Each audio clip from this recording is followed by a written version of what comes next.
así. Pero el estar es tierra de nadie, o sea, de todos. Esto me parece una idea interesante porque es un punto de partida donde no van a caber los paternalismos responsables, de los que saben dialogar, o desde el supuesto lugar desde el cual sabemos dialogar.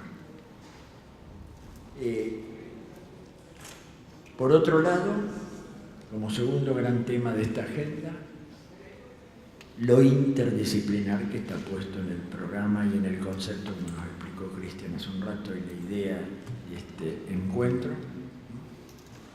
Y acá tenemos que tensionar cosas hoy día. Esta palabra también corre los enormes riesgos de ser palabra usada de muchas y diversas maneras y para justificar muchas y diversas atrocidades. A mí me parece interesante que tensionemos, tomo ciertos parámetros de los debates sobre este tema en epistemología, lo analítico con lo complejo. Está bueno, es decir, en vez de separar, veamos cómo la realidad nos obliga a un diálogo de las disciplinas, etc. Lo particular con lo global es otra forma de decir esto. Lo neutro con lo comprometido ya es un avance un poquito mejor, pero que está también en este debate. Dicho a lo cuyo, la historia pequeña con la historia grande, esto es un poquito más difícil. Y tomando terminología fuerte de la deconstrucción del programa que propuso Heidegger y siguieron todos los deconstruccionistas franceses, etc., tensionar lo que es con lo que acontece, es decir, de alguna manera, lo dado con lo nuevo, dicho de otra manera. Pero, siempre los peros es lo más importante entre nosotros, me parece, porque acá recogemos elementos que están dando vuelta. Pero, a mí me parece central cuál es la condición de posibilidad de dialogar y de un diálogo interdisciplinario.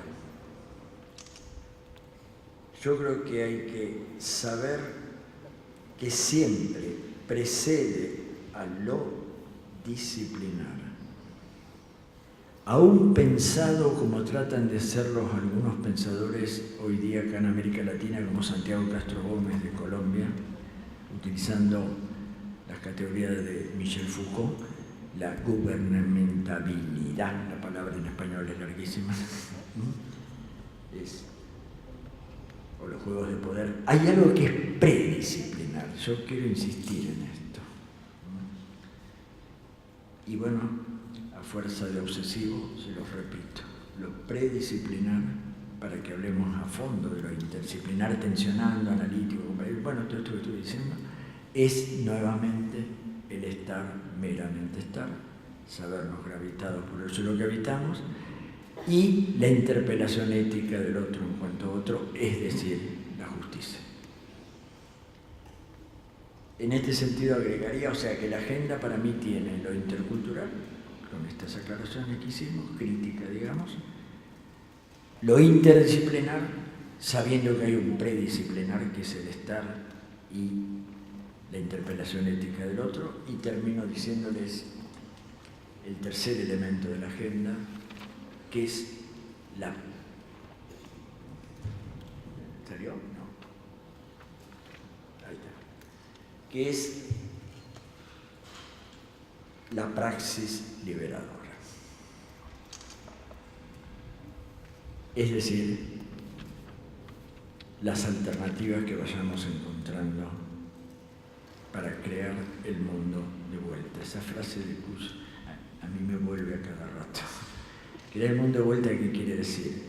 Y justamente, de alguna manera, romper las injusticias y generar modelos, no en el discurso, sino en las prácticas reales, que sean justos.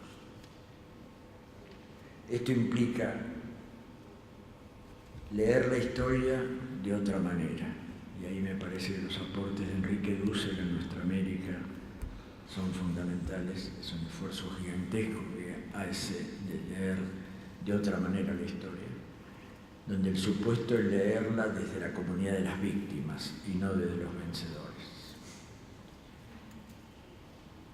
O bien, sabiendo que estas víctimas, que también creo que de alguna manera mencionaba Ricardo, su hedor frente a la pulcritud de la historiografía dominante insiste y persiste.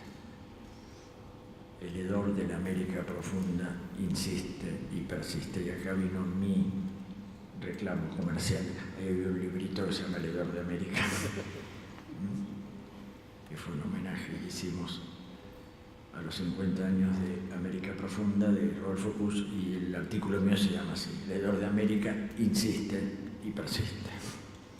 Justamente insiste y persiste en toda esta realidad de estas tremendas crisis profundas y exclusiones profundas o discriminaciones, o pongámosle el nombre más correcto, injusticias abiertas.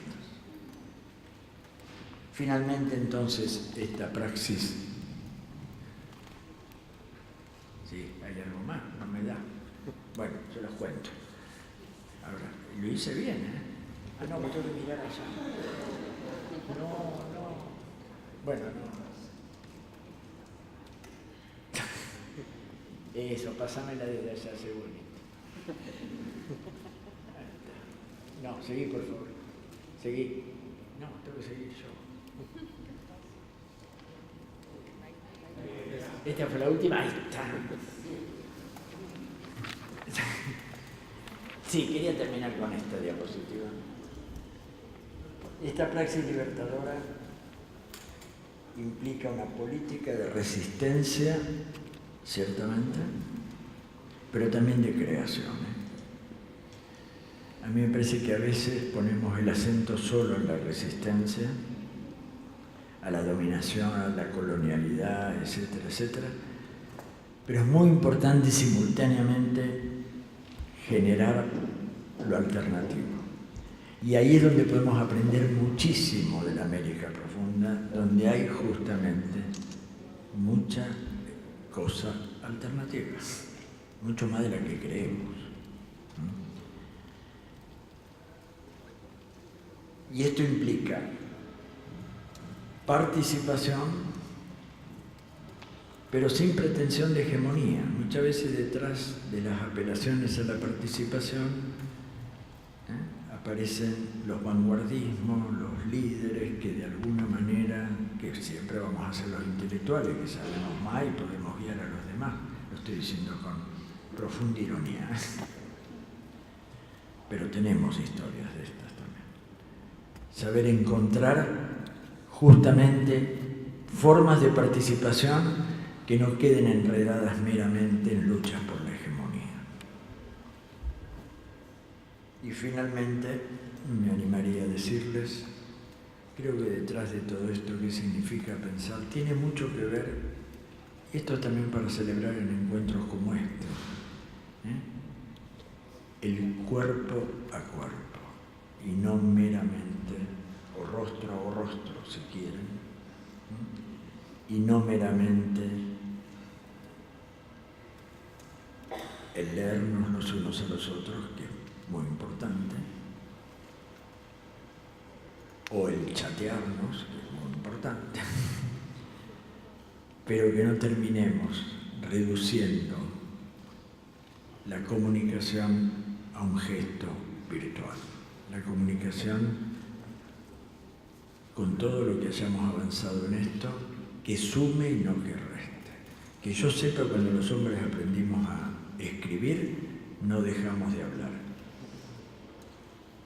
Sería interesante que ahora que además de escribir gráficamente, escribimos digitalmente, etc., no dejemos de hablar y de tocarnos.